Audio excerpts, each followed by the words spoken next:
สำบายดีพ่อแม่พี่น้องป้องปายเมื่อสุคนวันนี้ก็พามาเบิ่งท็อปต้นยางเนาะอ้าวตัดปั๊บโอ้ตัดไวเนี่ยแล้วเนาะอยากกินข้าวเที่ยงแล้วฟ้าวตัดฟ้าวให้มันแล้วเอาไปกินข้าวเนาะ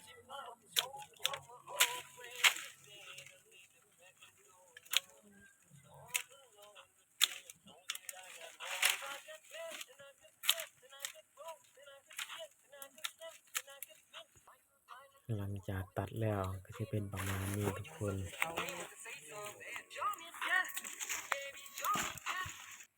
หลังจากตัดแล้วสิเป็นประมาณนี้ทุกคนเหลือแต่ตอ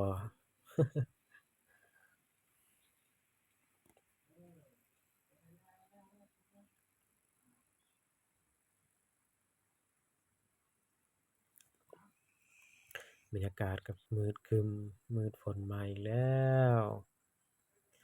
เอาคลิปมันก็จบลงเพียงเท่านี้พี่น้องฝากกดไลค์กดแชร์กดติดตามหน่อยเด้อ